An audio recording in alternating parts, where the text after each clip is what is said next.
1 Corinthians chapter 9, verse 24.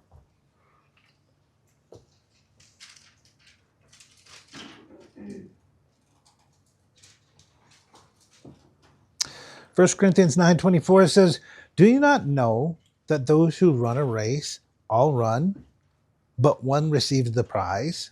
Run in such a way that you may obtain it."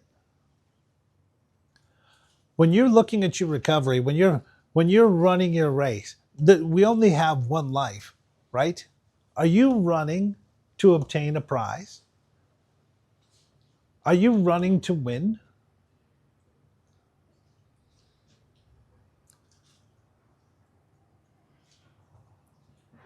I'm just trying to finish the race. I mean, it'd be nice to win, but like, I don't know. I don't know either if I'm trying to win, but I'm definitely I trying mean, to yeah, finish. we're trying to win, Finish it for sure. but it's gonna be great if we finish. I just thought there was some line about finishing the race and Paul maybe said. I don't Yeah, know, he it'd be said, "I nice to fought win, the but fight. I it'd finished feel my great race." if you just finish. Well, then maybe It's that's what. better if you win, but Well, who else is running your race? Well, who are you competing with? everyone. When you die, are you going to die empty? There's a preacher that used to say, "The place full of the most potential is the graveyard." Because people died with everything inside them. They refused to let it out.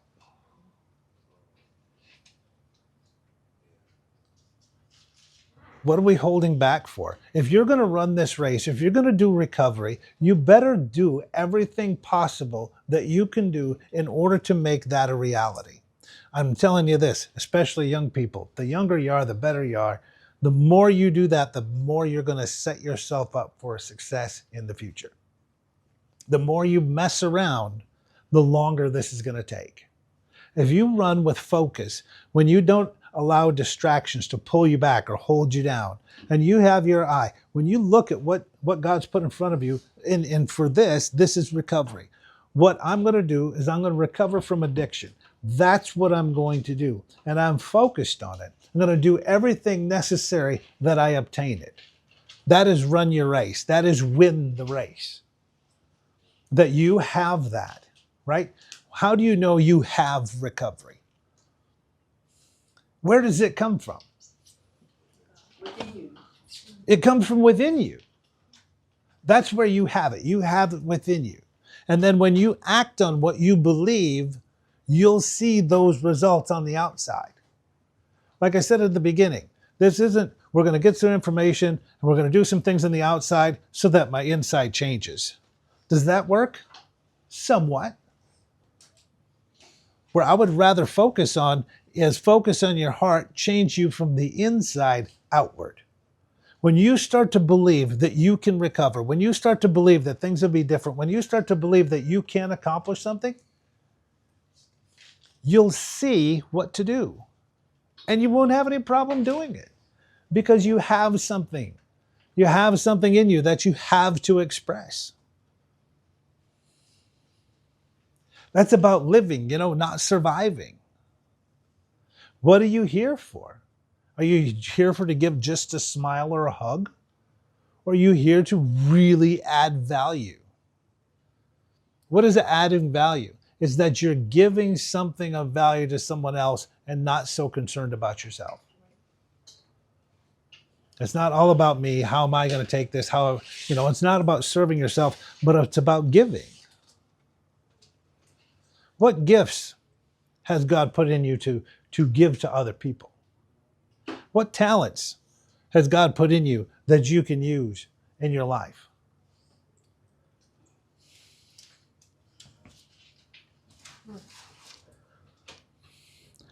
Are you going to do this to win? When you say, well, yeah, I just made a meeting this week. I'll try better next time.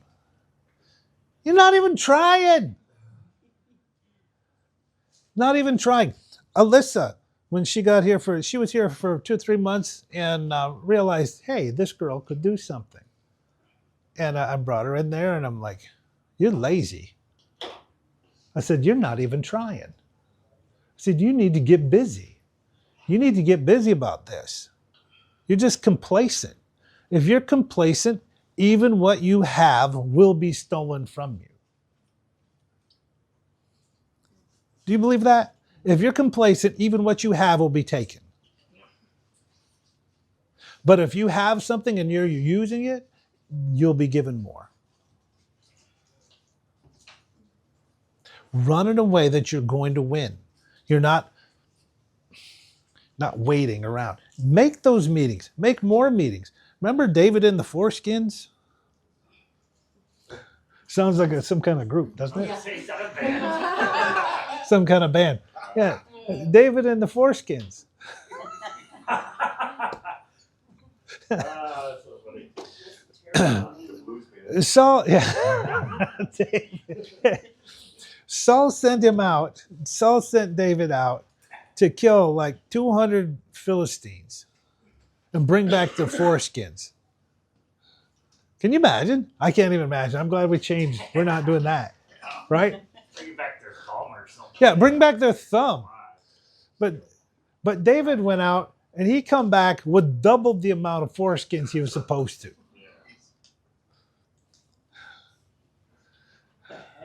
I know, right? Yeah. But when someone asks you to go to 2 meetings, go to 4. Someone asks you to go to one church, well, like Corey does sometimes, he goes to 2 churches. But it is going this extra mile that you're going to run the race to win. Why don't we run to win?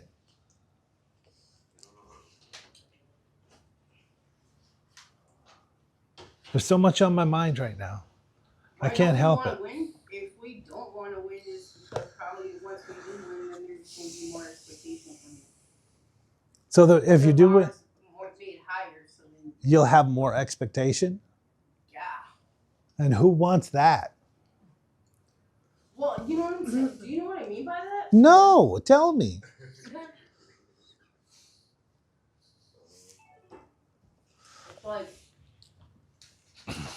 It's like when you have money, right?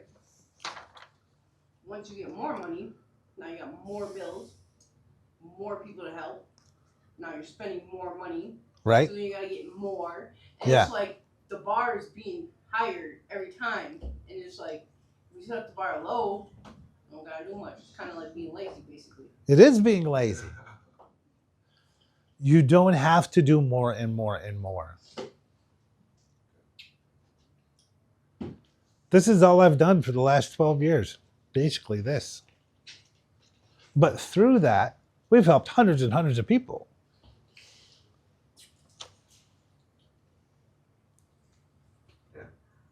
Well then why don't you get a Bible verse on your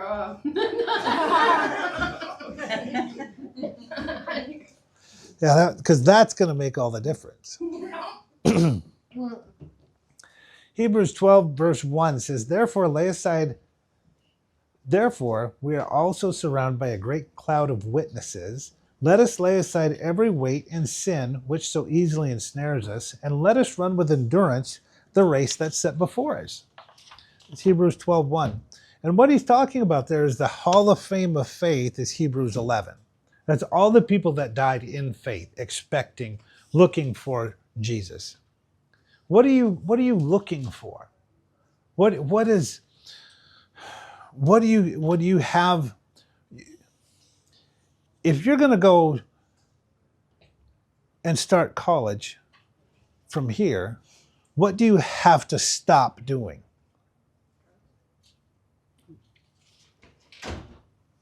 Yeah. You have to stop doing that. What else do you have to stop doing if you're going to do something that you really want? It's about a trade-off, right? You don't get to do everything you want. If you decide I'm going to go to school, well, there's certain things you don't do. If you decide you're going to be sober, there's certain things you don't do. You don't be lazy or complacent about your recovery. You don't do that if you want to be serious about recovery. If you don't, well, anything goes. When you really earn something or have something on the line, you'll think more about doing something foolish than if you don't have anything on the line. When you have something that truly matters to you, you'll fight to keep it. You'll protect it.